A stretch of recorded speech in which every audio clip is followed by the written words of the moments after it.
Sometimes the greatest acts of mercy come disguised as the cruelest twists of fate.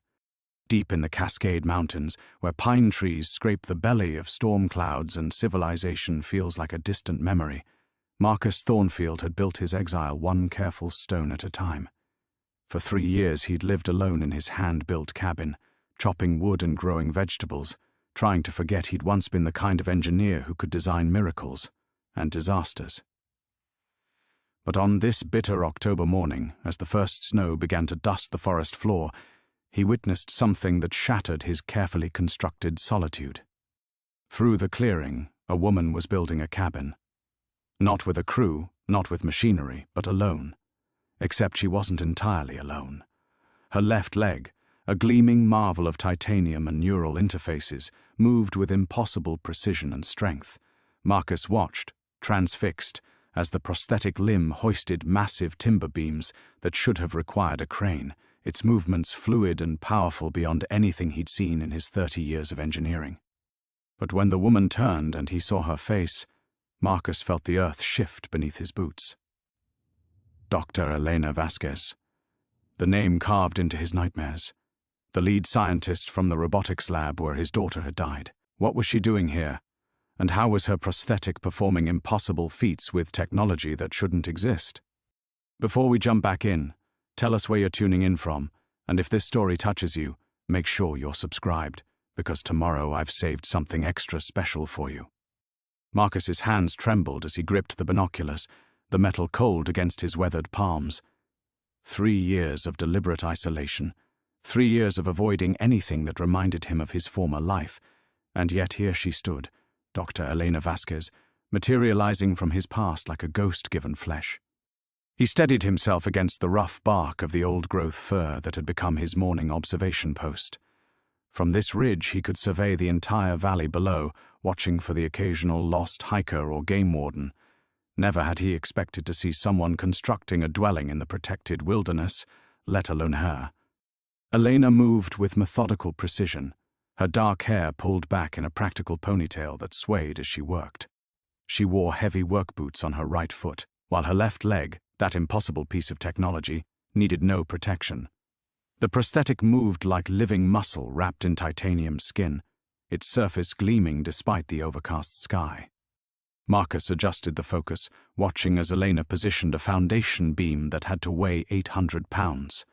Her prosthetic leg planted itself, servos whirring so quietly he couldn't hear them from his perch 200 yards away.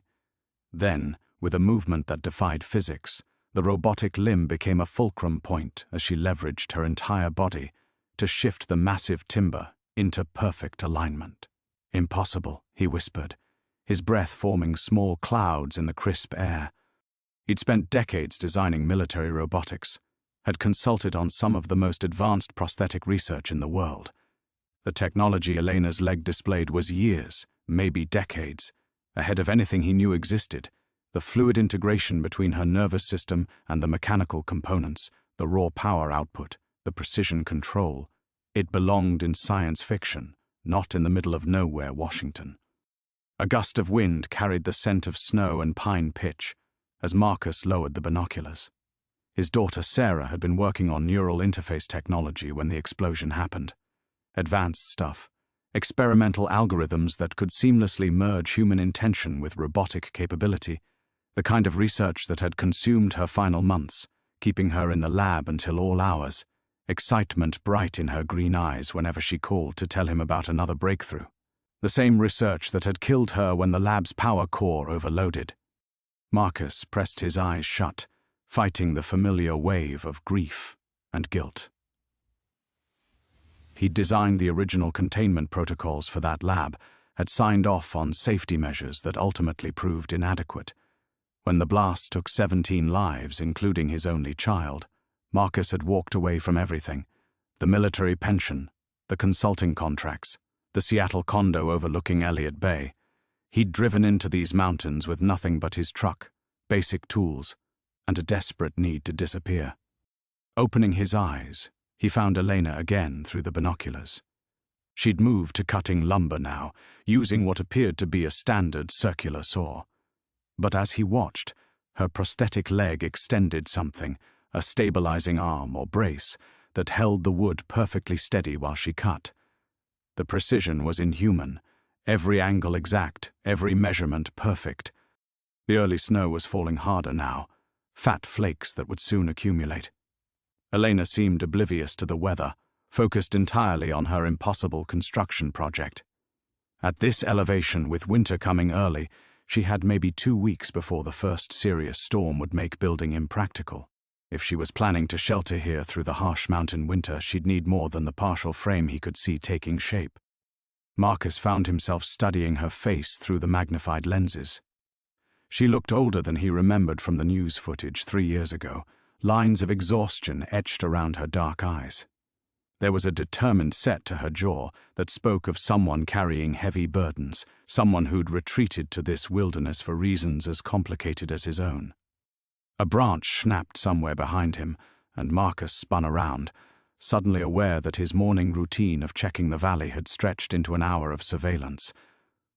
A grey squirrel chittered at him from a nearby pine before darting away, but the sound reminded him how exposed he was on this ridge. When he turned back, Elena had stopped working and was staring directly up at his position. Even at this distance, even through the falling snow, Marcus felt the weight of her gaze. She couldn't possibly see him clearly through the trees and undergrowth, but she stood motionless, hands on her hips, looking straight at his hiding spot as if she'd known she was being watched all along. For a long moment, they regarded each other across the valley, the grieving father who'd fled his past and the scientist who embodied his worst nightmares. Then Elena raised one hand in a slow, deliberate wave. Marcus stumbled backward, nearly dropping the binoculars. His heart hammered against his ribs as 1,000 questions crashed through his mind. How had she found this place? Why was she here? And most terrifying of all, what secrets was that impossible prosthetic carrying?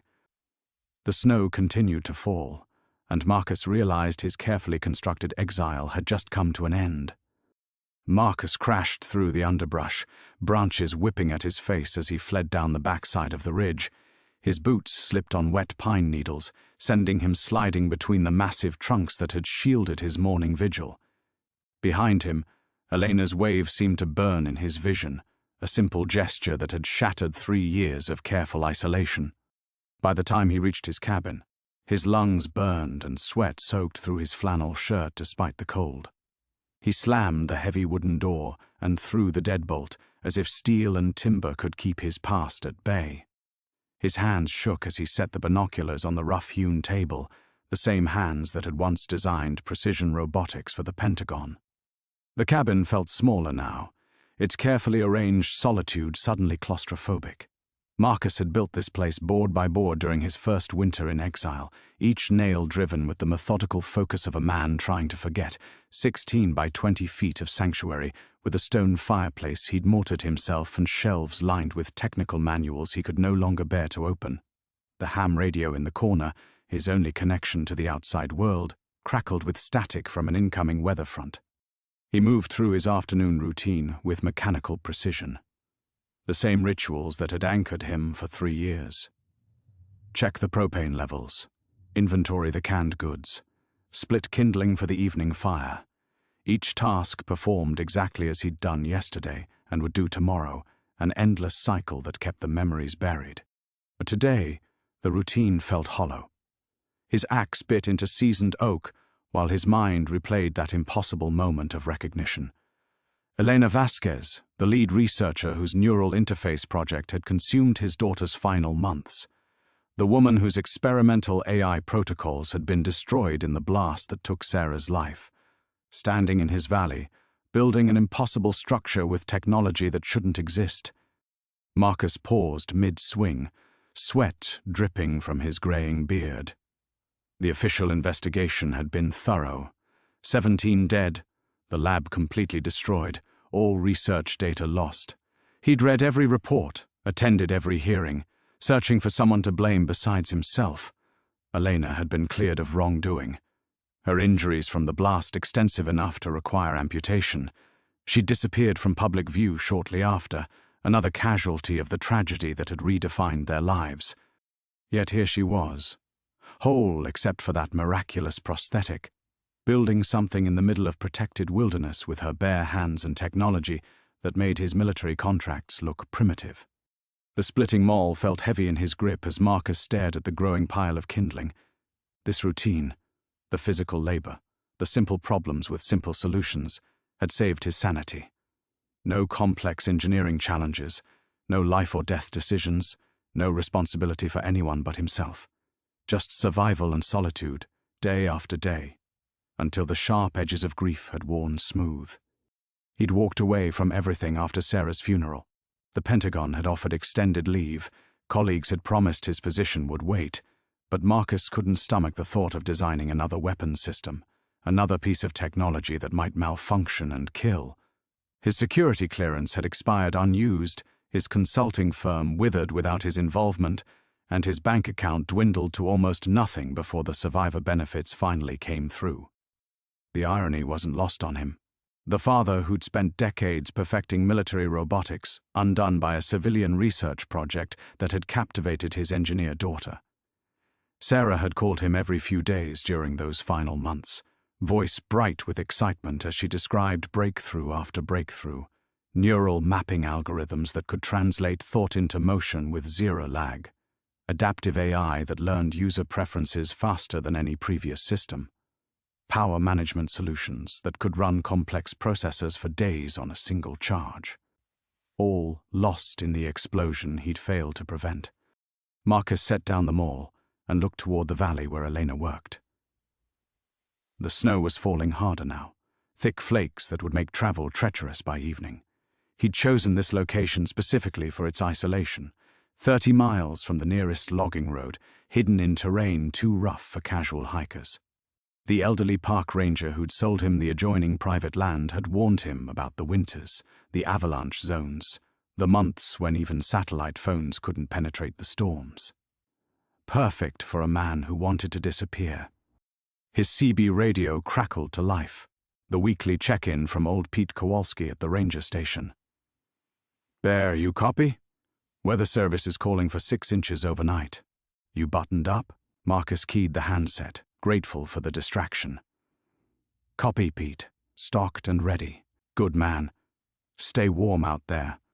The radio fell silent, leaving Marcus alone with questions that gnawed at the edges of his carefully constructed piece.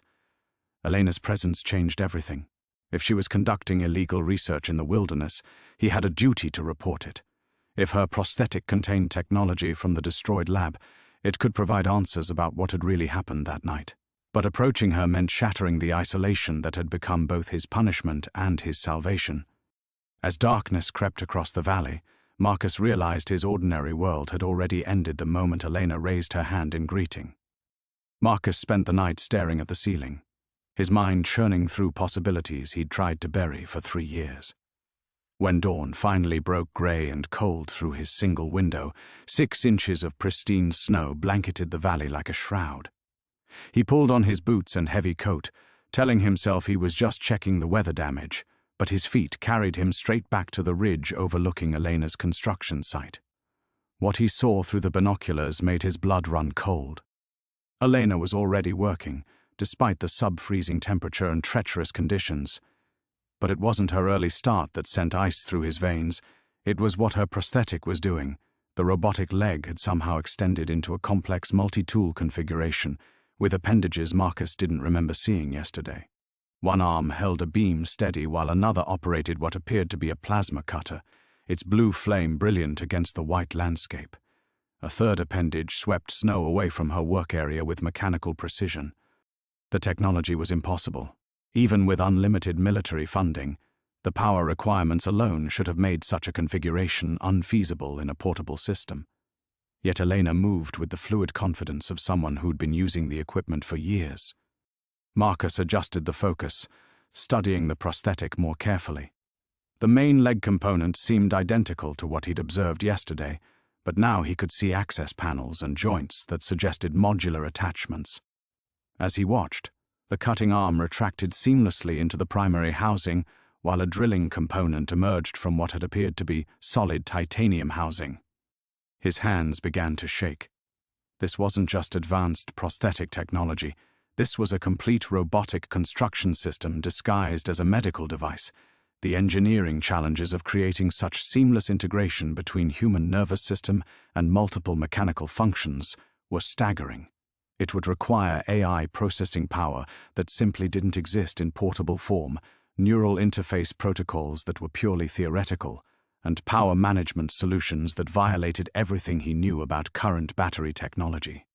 Unless someone had solved all those problems 3 years ago, in the lab where his daughter died. The implications crashed through Marcus's mind like an avalanche. If Elena's prosthetic contained technology from the destroyed research facility, then the official reports were lies. Critical data hadn't been lost in the explosion.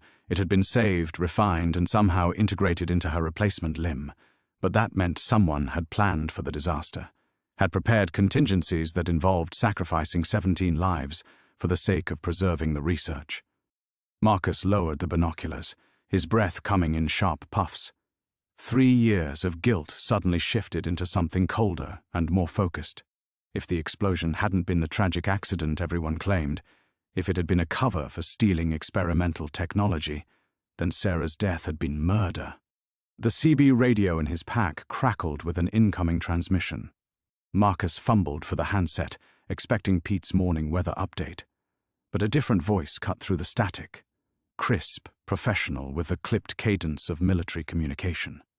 "Mountain stations, this is search and rescue dispatch. We have reports of illegal construction activity in the Cascade Wilderness area. Any civilian operators in grid sectors 7 through 12, please advise if you've observed unauthorized structures or equipment." Marcus felt his world tilt. The voice continued with coordinates that placed the search area directly over Elena's location. Someone else knew she was here. Someone with enough authority to launch an official search and rescue operation as cover for whatever they were really planning. "Repeat. Any observations of illegal construction activity should be reported immediately. Approach is not recommended. Subjects may be armed and dangerous." Armed and dangerous. Marcus stared across the valley at Elena, who was calmly assembling what appeared to be a sophisticated shelter framework with impossible efficiency. She didn't look dangerous, but then again, neither had the lab explosion until it killed 17 people. The radio fell silent, leaving Marcus with a choice that would define everything that came next. He could retreat deeper into the wilderness, disappear completely before whoever was coming arrived to find Elena. He could use his emergency satellite phone to contact the authorities, report her location, and let others deal with whatever secrets she carried. Or he could warn her. The thought sent adrenaline coursing through his system. Warning Elena meant abandoning 3 years of isolation, stepping back into a world of complex moral choices and dangerous consequences. It meant confronting the woman whose research had killed his daughter, acknowledging that his carefully constructed narrative of simple tragedy might be a lie. But it also meant finally getting answers. Marcus packed his binoculars and started down the ridge toward the valley, his boots crunching through snow that would preserve every footprint for whoever came looking. Behind him, smoke rose from his cabin's chimney, evidence of the peaceful exile he was abandoning. Ahead, Elena continued her impossible work, unaware that their carefully separate worlds were about to collide with consequences neither of them could predict. The ordinary world was ending, one step at a time. Marcus stopped halfway down the ridge, his boots planted in snow that suddenly felt like quicksand. Every step toward Elena was a step away from 3 years of carefully constructed peace, and the weight of that realization hit him like a physical blow. He pressed his back against a massive Douglas fir, its bark rough through his thick coat, and tried to steady his breathing. What the hell was he doing? The smart move was obvious. Retreat to his cabin, pack the emergency gear, and disappear deeper into the wilderness before whoever was coming found either of them. He knew these mountains better than any search and rescue team. The old mining trails, the caves, the hunters' shelters scattered throughout the backcountry. He could vanish completely, maintain the isolation that had saved his sanity. But Elena's prosthetic limb haunted him. Those impossible appendages, the seamless integration of human and machine, the technology that shouldn't exist outside of his daughter's theoretical research. If that equipment contained even fragments of Sarah's work, Then walking away meant abandoning the only lead he'd had in 3 years. Marcus pulled out his satellite phone, its display showing 2 bars of signal strength. Emergency services was a single call away. Report Elena's location, let the authorities handle whatever conspiracy had brought her here, and retreat to the safety of being an uninvolved witness. The professional thing to do, the responsible thing. His thumb hovered over the keypad as memories flooded back. Sarah's excited voice describing neural interface breakthroughs, her theories about consciousness transfer, her absolute conviction that the boundary between human thought and artificial intelligence was about to dissolve forever. She'd been so close to something revolutionary when the explosion ended everything. Or had it ended everything? The radio crackled again. Mountain stations, be advised we have helicopter assets inbound. Estimated arrival 60 minutes. All civilian operators should maintain safe distance from grid sectors 7 through 12. 60 minutes. Marcus stared across the valley where Elena continued her methodical construction work, oblivious to the approaching danger. The military precision of the radio communications told him this wasn't a routine search and rescue operation. Someone with serious resources wanted Elena found, and they weren't concerned about maintaining the fiction of a benign wilderness patrol. Fear clawed at his chest, not just for Elena, but for himself. If he contacted the authorities now, he'd become part of their operation. Questions would be asked about his background, his connection to the original lab explosion, his reasons for hiding in the mountains. The careful anonymity he'd built could shatter in an instant. But staying silent felt like betraying Sarah all over again. Marcus remembered the night he'd gotten the call about the explosion. He'd been in his Seattle condo, reviewing schematics for a new military drone project, when the phone shattered his concentration. The voice had been clinical, professional, explaining that there'd been an accident at the research facility where his daughter worked. 17 casualties, no survivors in the neural interface wing. He'd driven to the site in numb shock, finding nothing but smoking rubble and emergency vehicles. The official investigation had been swift and thorough. Equipment malfunction, containment failure, tragic accident. Sarah's body had been recovered from her lab, still clutching a data tablet that had been too damaged to yield any information. But what if that data tablet had been deliberately destroyed?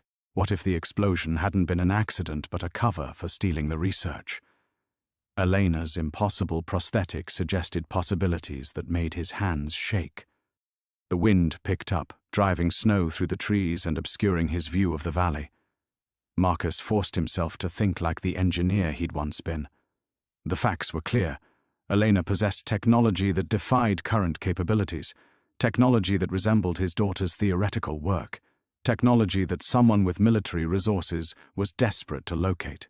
The logical conclusion was terrifying. If Elena's prosthetic contained Sarah's research, then his daughter hadn't died for nothing. She died for something valuable enough to murder 17 people. And the same people who'd orchestrated that explosion were now closing in on the one piece of evidence that could expose the truth. Marcus started forward again, then stopped. His military training screamed warnings about operational security, about walking into situations without proper intelligence or backup. Elena was an unknown quantity. She might be a victim of the same conspiracy that killed Sarah, or she might be part of it. Her friendly wave yesterday could have been reconnaissance, identifying potential threats in the area. But as he watched her work through the falling snow, he saw something that reminded him painfully of Sarah. The same focused intensity, the same unconscious grace when handling complex technology, the same stubborn determination to push boundaries that others considered impossible. The radio in his pack crackled one final time. All stations, air assets are airborne. Maintain radio silence until further notice. Silence fell over the mountains like a held breath. Marcus realized his choice was no longer whether to approach Elena, but whether to approach her as a warning ally or an interrogating enemy. Either way, his exile was ending. He stepped deeper into the snow, leaving behind the last sanctuary he'd ever know. The snow crunched under Marcus's boots with the finality of breaking glass. Each step down the ridge carved a path through more than just frozen precipitation. It carved through 3 years of willful isolation, through carefully constructed barriers between himself and a world that had taken everything from him. The Douglas firs stood like silent sentinels, their snow-laden branches forming a cathedral of witnesses to his descent into the unknown. He could still turn back. The thought hammered at him with each labored breath in the thin mountain air. Behind him lay the ridge, his cabin, the simple routine of splitting wood and rationing supplies and counting days until winter passed. Safe, predictable, empty. Ahead lay Elena and her impossible technology, helicopter rotors already thrumming somewhere beyond the cloud cover, and questions that could destroy what remained of his sanity. Marcus paused at a cluster of granite boulders, their surfaces slick with ice, and pulled out his binoculars one final time. Elena moved through her construction work with mechanical precision, her prosthetic leg shifting configurations as smoothly as breathing. The appendages that emerged and retracted from the titanium housing defied everything he understood about portable power systems and neural interface protocols. This wasn't just advanced technology, this was his daughter's life work made manifest. The realization hit him like a physical blow. Sarah's voice echoed in his memory from their last conversation, her excitement barely contained as she described theoretical breakthroughs in consciousness mapping. "We're so close, Dad. Imagine if we could preserve not just movement patterns but actual thought processes, not just prosthetics that respond to neural impulses, but systems that could store and process human consciousness itself." He'd dismissed it as ambitious dreaming. Neural networks complex enough to house consciousness were decades away, requiring processing power that no portable system could support. But watching Elena's prosthetic operate with fluid intelligence, anticipating her needs and executing complex tasks with minimal input, Marcus felt the impossible weight of recognition. What if Sarah's research hadn't died with her? What if someone had salvaged her breakthrough and grafted it into Elena's replacement limb? The helicopter sound grew louder, still invisible through the storm clouds, but close enough to send wildlife scattering through the underbrush.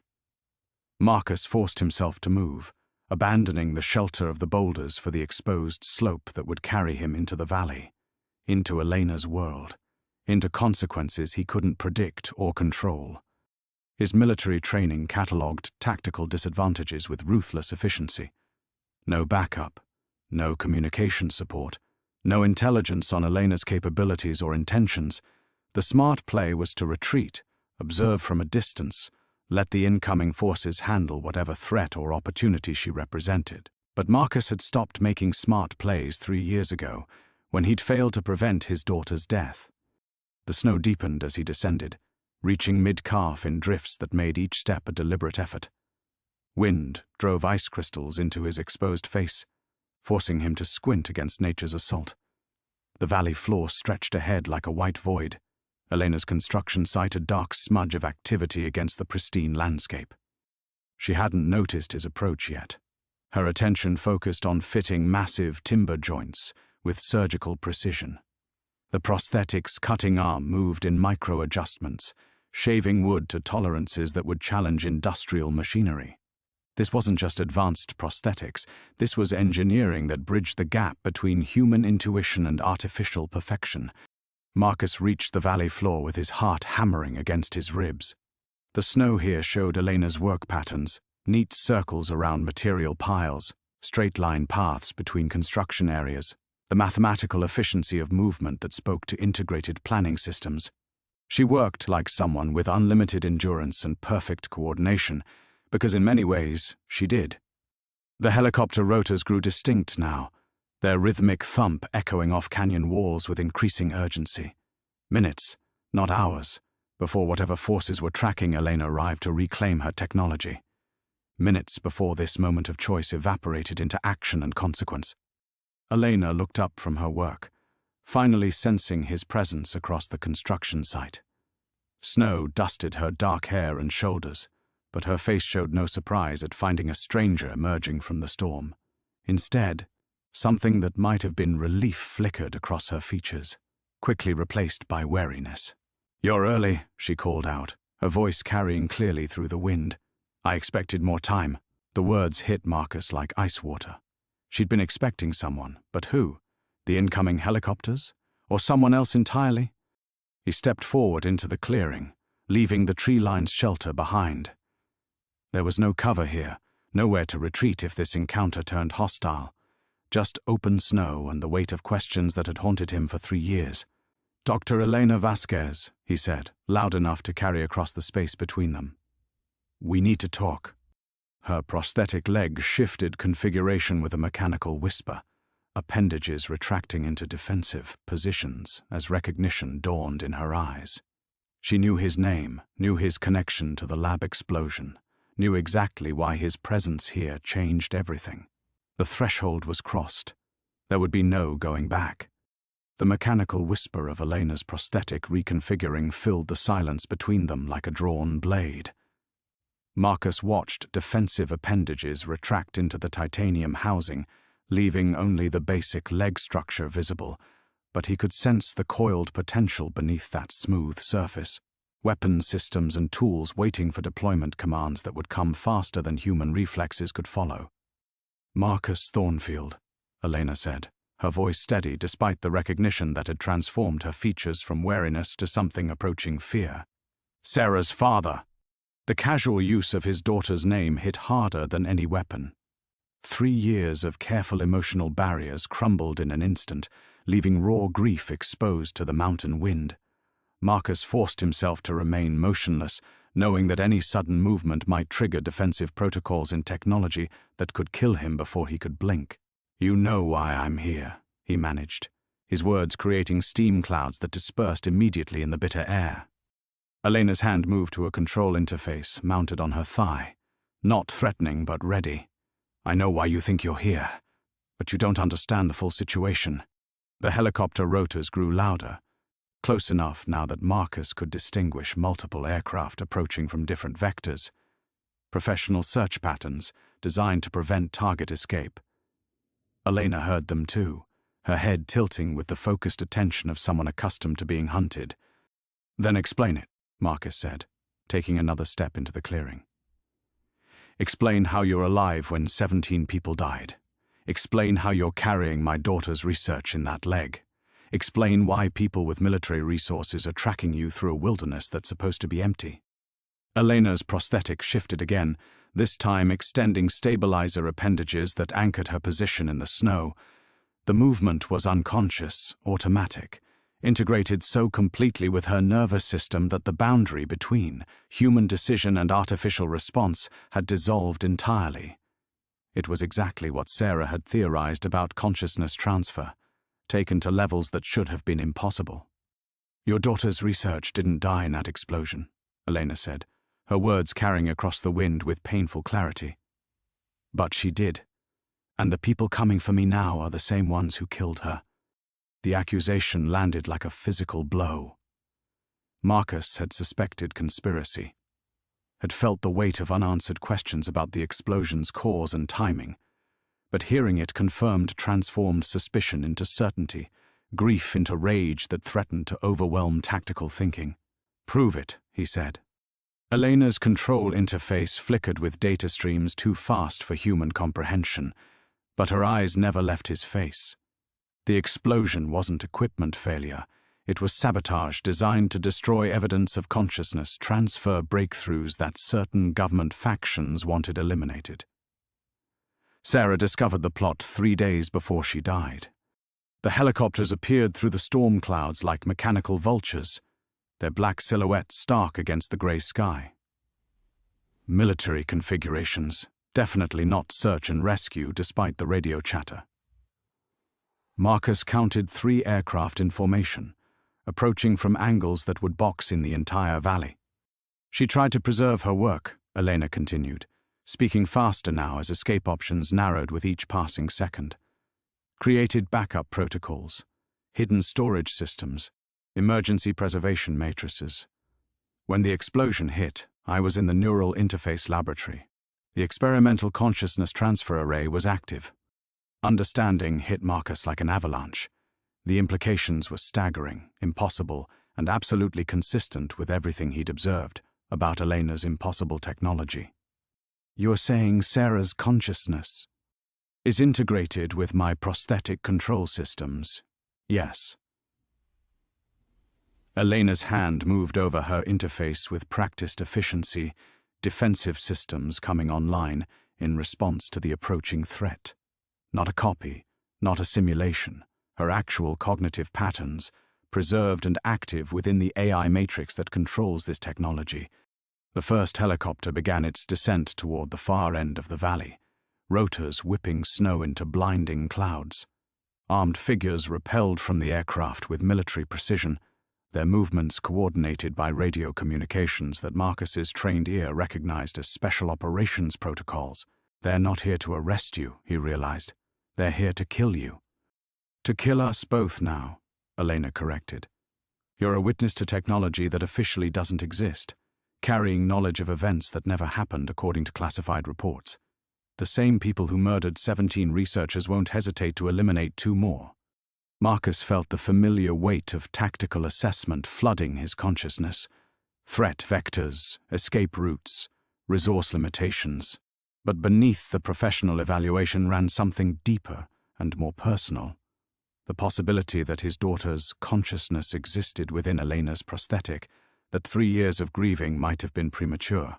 If Sarah's really in there, he said, then I'm not leaving without her. Elena smiled for the first time since he'd emerged from the storm, and for a heartbeat he saw something achingly familiar in her expression. Sarah's stubborn determination when facing impossible odds.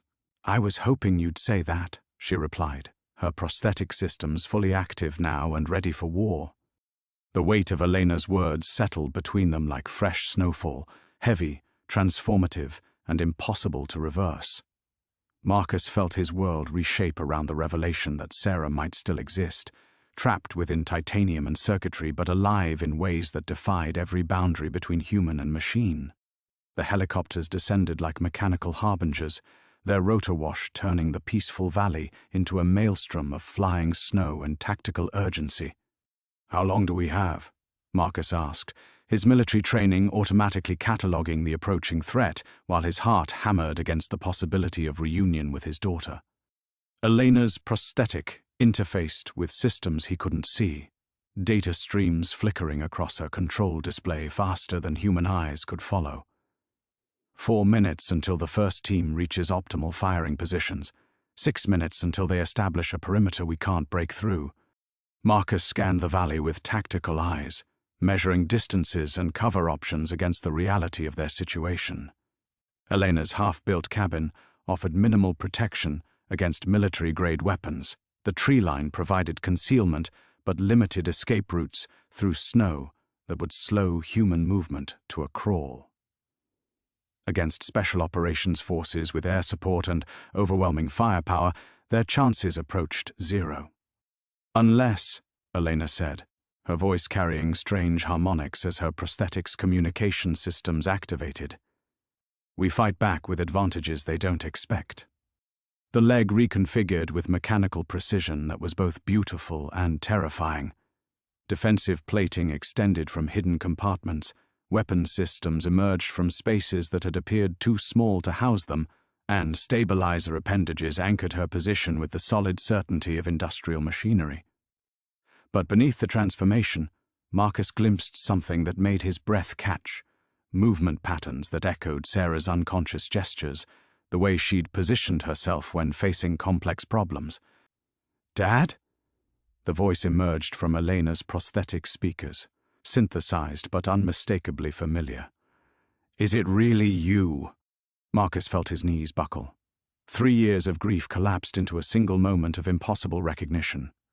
Sarah's voice, carrying her characteristic mix of wonder and determination, speaking through technology that shouldn't exist from a consciousness that should have died in laboratory flames. Sarah, he whispered. Then louder. Sarah, I'm here, sweetheart. Elena's expression shifted, becoming something that wasn't quite her own, an overlay of another personality struggling to manifest through borrowed flesh and mechanical systems. I've missed you so much, but we don't have time for reunion. They're coming, and they'll destroy everything to keep this secret buried. The first helicopter touched down at the valley's eastern edge, 3 minutes disgorging figures in tactical gear who moved with the fluid coordination of elite forces. Automatic weapons, thermal imaging, communication equipment that would turn Marcus and Elena into hunted animals within minutes. Against such overwhelming force, survival meant thinking beyond conventional tactics. "What can you do?" Marcus asked Elena's prosthetic directly, addressing his daughter's consciousness trapped within alien technology. "More than they expect," Sarah's synthesized voice replied. "The consciousness transfer process didn't just preserve my memories. It integrated them with Elena's prosthetic control systems. I can process tactical data at machine speeds, coordinate defensive systems with human intuition, and access capabilities that no purely artificial intelligence could utilize." Elena's human voice joined the conversation, creating an eerie duet between biological and digital consciousness. "But I need time to fully integrate our defensive systems. The prosthetic wasn't designed for combat operations this intensive." Marcus watched the tactical teams spreading across the valley floor, their movements efficient and professional, standard search and destroy protocols, executed with the casual competence of soldiers accustomed to eliminating inconvenient witnesses. In his former life as a military engineer, he'd have admired their precision. Now, their expertise represented his daughter's second death sentence. "The cabin," he said, tactical thinking overriding emotional chaos. "Can you fortify it?" Elena and Sarah responded simultaneously, their voices blending into a chorus of human determination and mechanical possibility, already working on it. The prosthetic extended multiple appendages that Marcus hadn't seen before: cutting tools, welding equipment, structural modification systems that belonged in an industrial facility rather than a portable prosthetic. Elena moved toward the cabin's framework with fluid grace, while mechanical limbs worked independently, reinforcing joints and installing defensive modifications with inhuman speed and precision. "They taught me about consciousness transfer in theoretical terms," Sarah's voice continued from the prosthetic speakers, "but living it is different. I can feel Elena's thoughts, her memories of the explosion, her 3 years of hiding. We're not just sharing the same technology, we're becoming something new." The second helicopter landed, doubling the forces arrayed against them. Marcus counted at least 12 operators now, with the third aircraft still circling for tactical overwatch. Professional soldiers with unlimited resources and official sanction to eliminate any trace of technology that officially didn't exist. "Whatever you're planning," Marcus said, "it needs to happen fast." Elena looked up from her work, snow dusting her hair and determination burning in her eyes. "Then help us, Dad," Sarah's voice added. "Help us show them that some things are worth fighting for." Marcus picked up Elena's abandoned tools, feeling purpose flood through him for the first time in 3 years. His daughter needed him. His country had betrayed them both. And somewhere in the convergence of human consciousness and artificial capability, justice might finally be possible. The battle for Sarah's soul was about to begin. The first shot shattered the morning air like breaking glass, the sniper's bullet punching through timber 2 feet from Marcus's head. Wood exploded in a shower of splinters as he dove behind the cabin's partial frame, his heart hammering against his ribs with the familiar terror of being hunted by professionals. "Contact east," he shouted, military instincts flooding back after 3 years of dormancy. 200 meters. Elevated position. Elena's prosthetic reconfigured mid-stride, defensive plating sliding into place as she pivoted toward the threat with inhuman speed. The movement was impossible. No human body could change direction that quickly without losing balance, but the mechanical leg stabilizers compensated for physics with brutal efficiency. "I see him." Sarah's voice emerged from the prosthetic speakers, her tone carrying deadly calm that chilled Marcus more than the mountain wind. Thermal signature acquired, range calculated, compensating for wind drift. A weapon system emerged from Elena's prosthetic that Marcus's engineering mind couldn't immediately classify, some hybrid of precision rifle and directed energy device that hummed with contained power. When it fired, the sound was nothing like conventional gunfire. The sniper's position erupted in sparks and smoke as his scope exploded, sending the operative tumbling backward down the snowy ridge. "Jesus Christ," Marcus breathed. His daughter had just engaged military personnel with lethal force through technology that transformed her into a one-woman army.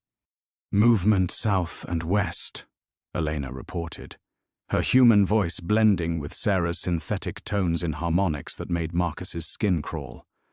"They're flanking us. Standard tactical doctrine." Marcus forced himself to think beyond the impossibility of the situation. 12 operators, air support, weapons that could level the cabin in minutes once they established firing positions. Against such overwhelming force, traditional defensive strategies meant certain death. "The prosthetic," he said. "What else can it do?" Sarah's laugh emerged from the speakers with bitter amusement. "Dad, I designed consciousness transfer protocols that were supposed to take decades to perfect. Elena and I achieved full neural integration in 3 years of hiding in the wilderness. What do you think we can do?" Elena's prosthetic extruded appendages that began working on the cabin structure with frantic efficiency, not building defensive positions, Marcus realized, but installing something far more sophisticated. Cables snaked between timber joints, connecting to devices that emerged from hidden compartments with the mechanical precision of a flower blooming in fast forward. "Perimeter defense grid," Elena explained, her fingers dancing across control interfaces while her prosthetic worked independently. "The cabin isn't just shelter, it's a weapons system." Another shot cracked across the valley, this one from a different angle. Marcus felt the bullet's passage as a hot whisper passed his ear, close enough to part his hair. Professional marksmen were establishing overlapping fields of fire, turning the cabin into a kill zone with mathematical precision. "They're not trying to capture the technology anymore," he realized with growing horror. "They're trying to destroy it completely." "Along with everyone who's seen it," Sarah's voice added. "Including you, Dad. I'm sorry. My survival just signed your death warrant." The weight of that revelation hit Marcus like a physical blow. 3 years of careful isolation, meaningless now because he'd chosen to approach Elena instead of retreating. His daughter's consciousness might have survived the laboratory explosion, but his own death was approaching with the inexorable certainty of winter. Elena's prosthetic finished its work on the defensive grid, and the cabin's structure began to hum with contained energy. Marcus felt the vibration through his boots, power systems cycling up, weapons platforms coming online, targeting sensors sweeping the valley with invisible precision. "This is what they were afraid of," Elena said, her voice carrying Sarah's fierce pride. "Not just consciousness transfer, but the integration of human intuition with artificial capability. We're not just using the technology, we've become something beyond their ability to control." The third helicopter descended toward the valley floor, its door gunners preparing to provide covering fire for the ground assault. Against conventional targets, the maneuver would have been effective. Against Elena's transformed cabin, it became a fatal mistake. The defensive grid engaged with a sound like reality tearing. Energy beams lanced upward with surgical precision, striking the helicopter's rotor assembly and engine compartments simultaneously. The aircraft spun out of control, its pilot fighting desperately to prevent a crash that would kill everyone aboard. "Warning shots," Sarah's voice announced with chilling calm.